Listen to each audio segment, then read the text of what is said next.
Show എന്താ ചെയ്യുക, ഈ കോടീശ്വരനായ ഇതാ പ്രശ്നം. എന്താ ഇപ്പം ജോലി ചെയ്യുക, പണിയൊന്നുമില്ലല്ലോ. May come in sir? Yes, good morning sir. Good morning. ഞാൻ പത്രത്തിൽ ഒരു പരസ്യം കണ്ടിട്ട് ഇൻ്റർവ്യൂവിന് വന്നാ സർ. എന്ത് പരസ്യം? ഇവിടെ ജോലിക്ക് ആളിനെ വേണമെന്ന് പറഞ്ഞ്. ഞാൻ ഇട്ടായിരുന്നോ? അതെനിക്കറിയില്ല സാർ, ഞാൻ പത്രത്തിൽ കണ്ടിട്ട് വന്നാ സാർ. അങ്ങനെ ഒരു പരസ്യം ഞാൻ ഇട്ടിരുന്നില്ല. ആ ഓക്കെ ഓക്കെ ഓക്കെ. ആ ഇരിക്കും. Thank you sir. എവിടെയാ ഇപ്പം ജോലിയൊക്കെ ചെയ്തത്? എനിക്ക് ഇപ്പം ജോലിയൊന്നുമില്ല സാർ. ഇങ്ങനെ ജോലി ഇല്ലേ? ജോലി ഇല്ലാതെ എങ്ങനെ ജീവിക്കുക അപ്പോൾ? അത് വൈഫിന് ജോലിയുണ്ട് സാർ. ആ വൈഫിന് ജോലി. വൈഫിന് മാത്രം ജോലി മതിയോ? പിള്ളേരൊക്കെ ഉണ്ടോ? പിള്ളേരുണ്ട് സാർ. പിള്ളേരുണ്ട്. ഓ, എനിക്കൊരു 15 വർഷം. എന്ത് ജോലി ചെയ്യാൻ തയ്യാറാണോ? അത് എന്തൊക്കെ ജോലികളാണ് സാർ ഉണ്ടാവുക? ഇവിടെ അങ്ങനെ പല പണികളുണ്ട്, അതൊക്കെ ചെയ്യാൻ തയ്യാറാണോ? ലൈക്ക് എങ്ങനെയായിരിക്കും സാർ, എങ്ങനത്തെ പണികൾ? ഞാൻ പറയും ആ പണിയൊക്കെ ചെയ്യണം. പൈസ എനിക്കൊരു പ്രശ്നമില്ല, ഞാൻ കോടീശ്വരനാ. ചെയ്യാം സാർ, പക്ഷേ ചാവാനും കടലിൽ ചാടാനും ഒന്നും പറയില്ല സാർ. എനിക്ക് നീന്തൽ അറിയില്ല. നീന്തല അതും വേണം പഠിപ്പിക്കാം. അയ്യോ, അത് വേണോ സാർ? അതൊക്കെ പോട്ടെ, എവിടെയൊക്കെ ജോലി ചെയ്തിട്ടുണ്ട്? ഞാൻ ഇതിനു മുമ്പ് ഒരു കോർപ്പറേറ്റ് കമ്പനി വർക്ക് ചെയ്തിട്ടുണ്ട് സാർ. അതിനു മുമ്പ് ഒരു MNCയിൽ വർക്ക് ചെയ്തു. പിന്നെ അവർ വേറെ സ്ഥലത്തേക്ക് ട്രാൻസ്ഫറിലോട്ട് പറഞ്ഞപ്പോൾ എനിക്ക് മറ്റ് സ്ഥലത്തോട്ട് പോകാൻ താല്പര്യമില്ലാത്ത കാരണം ഞാൻ നാട്ടിൽ തന്നെ ഒരു ജോലി അന്വേഷിക്കും. അതൊന്നും പറഞ്ഞാൽ പറ്റൂല. ഞങ്ങൾക്ക് ഒരുപാട് ബ്രാഞ്ചൊക്കെ ഉണ്ട്. ചിലപ്പോൾ ഞങ്ങൾ നാളെ ആയിരിക്കും പറയാം നിങ്ങളോട് അവിടെ ബാംഗ്ലൂർ പോയി വർക്ക് ചെയ്യാൻ പറ്റൂലേ? നാളെ പോയിട്ട് വർക്ക് ചെയ്തിട്ട് കുറച്ച് ദിവസത്തേക്കൊക്കെ ആണെങ്കിൽ പറ്റും സാർ. സ്ഥിരമായിട്ട് എനിക്ക് അറിയൊന്നുമില്ല, ഞാൻ ചുമ്മാ പറഞ്ഞു എന്നുള്ളൂ. ഓ, നിങ്ങളിവിടെ ജോലി ചെയ്യാൻ വില്ലിങ് ആയിരിക്കണം, അത്രേ ഉള്ളൂ. ഞാൻ വില്ലിങ് ആണ് സാർ. ഓക്കെ, സാറിനെ കണ്ടാൽ തന്നെ അറിയാം സാർ ഒരു മാന്യനും നല്ല മനുഷ്യനും ആണെന്ന്. ഇവിടെ ഏകദേശം നിങ്ങൾ എത്ര ശമ്പളം ആഗ്രഹിക്കുന്നുണ്ട്? എനിക്കൊരു ലാസ്റ്റ് കമ്പനിയിൽ ഞാൻ വർക്ക് ചെയ്തെടുത്ത് 80,000 രൂപ സാർ എനിക്ക് തന്നിരുന്നത്. 80,000 രൂപയോ? അതെ സാർ. അപ്പൊ 24 മണിക്കൂർ നിങ്ങളിവിടെ ജോലി ചെയ്യാനാണോ? അല്ല സാർ, 12 മണിക്കൂർ. അപ്പൊ 80,000 ചോദിച്ചേ? അല്ല, ഞാൻ MBA ഗ്രാജുവേറ്റ് ആണ് sir. MBA graduate. Okay okay okay. ആദ്യം നിങ്ങളിവിടെ ഒരു 15 ദിവസം ട്രെയിനിങ് അറ്റൻഡ് ചെയ്യും, എന്നിട്ട് നമുക്ക് തീരുമാനിക്കാം. ചെയ്യാം sir. Hello hello, super star Antony Varma സാറല്ലേ? ആ അതെ അതെ. സാറ് ഞാൻ മനസ്സിലായില്ലേ? ആ പറയൂ. നമ്മൾ സാറിന് വെച്ചൊരു ഫിലിം പ്ലാൻ ചെയ്തിരുന്നല്ലോ. ആ അതെ അതെ അതെ അതെ. ആ ഓർക്കുന്നുണ്ട്. ആ നമ്മൾ ലാദിഷ് എന്ന് പറഞ്ഞ് നമ്മുടെ സാറ് ഇപ്പൊ പറയുന്നത് അത് ചെയ്യാൻ താല്പര്യമില്ല, ബാക്കൗട്ട് ചെയ്യാന്നാണ് പറഞ്ഞത്. അയ്യോ, അങ്ങനെ പറഞ്ഞോ? അങ്ങനെ പറഞ്ഞു. നമ്മൾ ഏകദേശം അത് ഓക്കെ ആക്കിയതല്ലേ. പൈസ എനിക്കൊരു പ്രശ്നമേ അല്ല സാർ. പക്ഷെ നമ്മുടെ ക്രെഡിബിലിറ്റിയും സാറ്റലൈറ്റ് റീച്ചും നമുക്കൊരു പ്രശ്നമാണ്. എത്ര ക്യാഷ് വേണമെങ്കിലും ഞാൻ ഇറക്കാം. ഞാൻ വേദനിക്കുന്ന ഒരു കോടീശ്വരനാണ്. എന്നാ സാറ് വേദനിച്ചോളൂ, ഞാൻ ഫോൺ വെച്ചേക്കാം. ഈ സിനിമ എൻ്റെ കയ്യിൽ നിന്ന് പോയി, എന്താ ചെയ്യാ?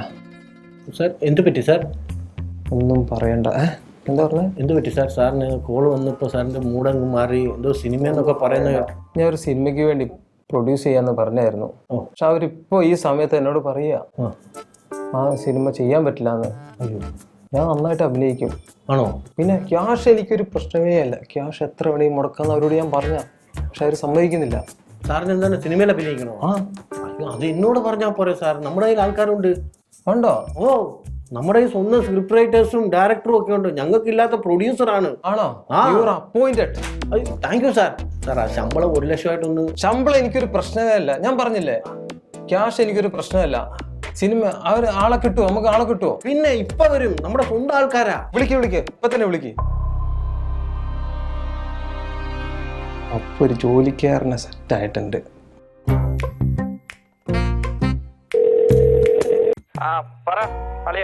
എടാ, രക്ഷപ്പെടാൻ ഒരു വഴി കിട്ടിയിട്ടുണ്ട്. എത്രയും പെട്ടെന്ന് ഞാൻ അയച്ചിട്ടുണ്ട് നിനക്ക് ഒരു ലൊക്കേഷന്. അതിലോട്ട് എത്തിപ്പെടാൻ നോക്കുമ്പോ.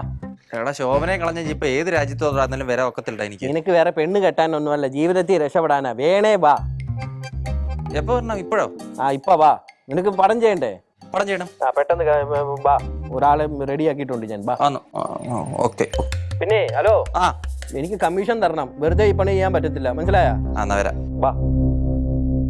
കൊടവന്മാരെ നട്ടലടിച്ച് ഓടിച്ചപ്പോ ആരും ഇല്ലായിരുന്നു, ഞാനേ ഉള്ളായിരുന്നു.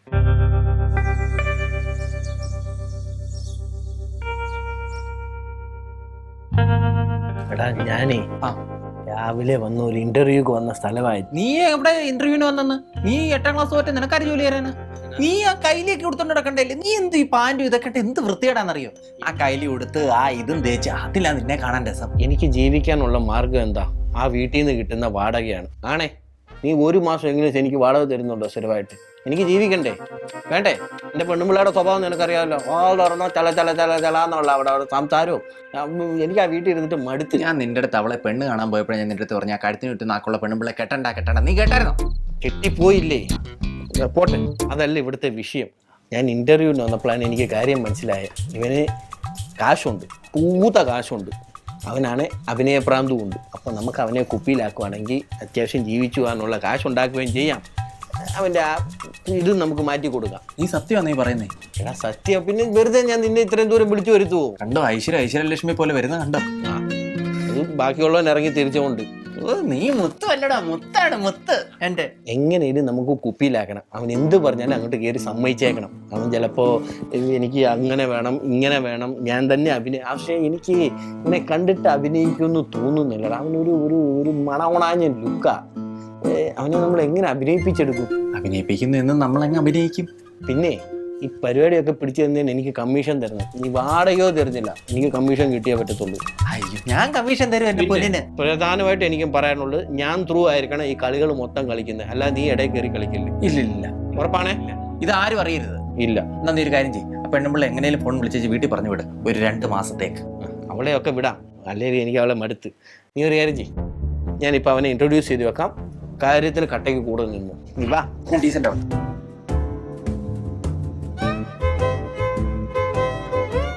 ഇതാ സാർ ഞാൻ പറഞ്ഞ സുബ്രഹ്മണി. ഹായ്. നമ്മുടെ സ്വന്തം ആളാ. അതെല്ലേ? ഓ, അപ്പൊ നമുക്ക് പറ്റിയ ആൾ തന്നെയാണ്. നമ്മള് എന്ത് പറഞ്ഞാലും അദ്ദേഹം നമ്മുടെ ഒരു ചൊൽപ്പടിക്ക് നിൽക്കുന്നവര് എന്റെ വളരെ അടുത്ത സുഹൃത്താണ്. ഞങ്ങൾ ചെറുപ്പം മുതലേ അറിയാവുന്ന ആൾക്കാരാണ്. അതല്ലേ ഞാൻ പറഞ്ഞ പോലെ എക്സ്പീരിയൻസ് ഉണ്ടല്ലോ? ഉണ്ട് സാർ. ഇദ്ദേഹം ഒരു 10 സിനിമയിൽ അസിസ്റ്റന്റ് ഡയറക്ടറായിട്ട് വർക്ക് ചെയ്തിട്ടുണ്ട്. ഒരു 30 സിനിമയിൽ അസോസിയേറ്റ് ഡയറക്ടറായിട്ട് വർക്ക് ചെയ്തിട്ടുണ്ട്. ഒരു 3 സിനിമ സ്വന്തമായിട്ട് ഡയറക്ട് ചെയ്തിട്ടുണ്ട്. പക്ഷെ അത് ഇറങ്ങിയിട്ടില്ല. ആ സിനിമ ഓടിയിട്ടുണ്ടോ? അല്ല, അത് ഇറങ്ങിയിട്ടില്ല. ഓക്കെ. അത് പോസ്റ്റ് പ്രൊഡക്ഷൻ വർക്ക് നടക്കുന്നേ ഉള്ളൂ. ഇനി ഒരു ഫൈനൽ ഷെഡ്യൂൾഡ് ഉണ്ടെന്ന് തോന്നുന്നു ഒരു സിനിമയ്ക്ക്. കാരണം ഇവിടുത്തെ തിയേറ്ററുകളിൽ ഇറക്കാനല്ല ഞാൻ ഉദ്ദേശിക്കുന്നത്, സൈമാക്സ് തിയേറ്റർ ഉണ്ടല്ലോ പുറത്തുള്ള. അടിപൊളി 5D ഒക്കെ ആയിട്ട്. തീർച്ചയായിട്ടും. അതാണ് എന്നെ 3Dയിൽ 5Dയിലൊക്കെ കാണുകയാണെങ്കിൽ, കാരണം ആൾക്കാർ ശ്രദ്ധിക്കും. അപ്പോ സാറിന് എങ്ങനത്തെ ഒരു മൂഡാ സാർ ഉദ്ദേശിക്കുന്ന സിനിമ?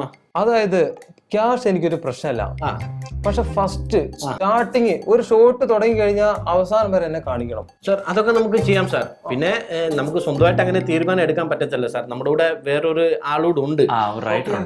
ആളോട് സംസാരിക്കും. ഇവര് 2 പേരും കൂടെ ആണ്. അദ്ദേഹം റൈറ്ററാണ്, ഇദ്ദേഹം ഡയറക്റ്റ് ചെയ്യും. അപ്പൊ അവര് ഡിസ്കസ് ചെയ്തിട്ട് ഞങ്ങൾ നാളെ തന്നെ അതെന്താന്ന് വെച്ചാൽ സാറിനെ അറിയിക്കാൻ വന്ന്.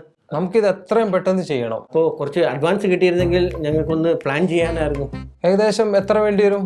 ഒരു 10-20 ലക്ഷം മതി ഇപ്പോഴത്തേക്ക്. 20 ലക്ഷം. അതെ സാർ. അപ്പൊ നാളെ തന്നെ ഏകദേശം നമ്മൾ തുടങ്ങുമല്ലോ? നാളെ തുടങ്ങുന്ന നമുക്ക് ലൊക്കേഷനൊക്കെ നോക്കണ്ടേ സാർ? ഒന്ന് സ്ക്രിപ്റ്റ് ഫൈനലൈസ് ആവണം, ഒന്ന് ലൊക്കേഷനൊക്കെ നോക്കി ഒരാഴ്ച പ്രീ പ്രൊഡക്ഷൻ തുടങ്ങണമല്ലോ. അപ്പൊ ഒരു കാര്യം, പേയ്മെന്റ് നിങ്ങൾക്ക് നാളെ ചെയ്താൽ മതിയോ?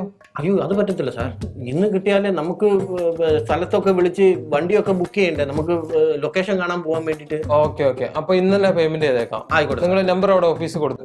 കൊടുക്കാം സാർ. സാർ ഒരു മാന്യനാണ്. തീർച്ചയായിട്ടും നമ്മൾ ഈ പടം ഹിറ്റായി നമ്മൾ തകർക്കും. അതെ. അപ്പൊ ശരി സാർ. എടാ, ഇയാളാ ഞാൻ പറഞ്ഞ കക്ഷി. എങ്ങനുണ്ട്? നിന്നെ പോലെ തന്നെ ഒരു കഴിവും തോന്നുന്നില്ല. നിന്റെ ഒരു സംസാരം കേട്ടാത്തൊന്ന് നീ ഏതാണ് 5-10 സിനിമ ഡയറക്ട് ചെയ്തിട്ട് നിൽക്കുവാണ്. ഒരു കോപ്പ് മനസ്സിലാവുന്നില്ല. ഞാനിപ്പോ എന്തോ ആകെ കിട്ടിയ ഒരു പിടിവല്ല, അതേ പിടിച്ച് കേറാൻ നോക്കാനുള്ളതിന് നീ ചുമ്മാ കണ്ണാ പറഞ്ഞോണ്ടിരിക്കുന്നേ. ഇതെന്തോ സയാമി ഇരട്ടകളോ? എടാ, ഇരട്ടയും പറട്ടയും ഒന്നും അല്ല. ഞാൻ പറയുന്നത് കേക്ക്. ഈ എൻ്റെ ഒരു പ്രൊഡ്യൂസർ ഉണ്ട്. അയാളുടെ പൂത്ത കാശുണ്ട്. പക്ഷെ ചെറിയൊരു കണ്ടീഷൻ ഉണ്ട്. അയാൾ ഫസ്റ്റ് ഹീറോ ആയിട്ട് അഭിനയിക്കും, ഞാൻ സെക്കൻഡ് ഹീറോ. ആള് പൊളിയോ, നീ ഒന്ന് പരിചയപ്പെടണം. 5 മിനിറ്റ് കൊണ്ട് ഞാൻ ഊളം പറ പോയില്ലെന്നുള്ളൂ. അപ്പോൾ ഇത്രയേ ഉള്ളൂ കാര്യം. നീ എത്രയും പെട്ടെന്ന് സ്ക്രിപ്റ്റ് എഴുതണം. ഇവൻ ഡയറക്റ്റ് ചെയ്യും, ഞാൻ കാര്യങ്ങളൊക്കെ നോക്കി കൂടെ നിൽക്കുകയും ചെയ്യും. ഞാൻ അതിനകത്ത് സെക്കൻഡ് ഹീറോ ആയിട്ട് അഭിനയിക്കുകയും ചെയ്യും. ഇത്രയേ ഉള്ളൂ സംഭവം. മുത്തു, അത് വേണോ? എടാ വേണം, വേറെ വകുപ്പില്ല, നമുക്ക് രക്ഷപ്പെടണം. അത്രേ ഉള്ളൂ. നീ എത്രയും പെട്ടെന്ന് സ്ക്രിപ്റ്റ് എഴുതി വിട്ടു. എടാ നീ വാ, നമുക്ക് അവിടെ ഭാവങ്ങൾ എന്നൊക്കെ ഭാവങ്ങൾ വരുന്നെന്നുള്ളത് നമുക്കൊന്ന് ടെസ്റ്റ് ചെയ്തിട്ട് വരാം. കമൺ.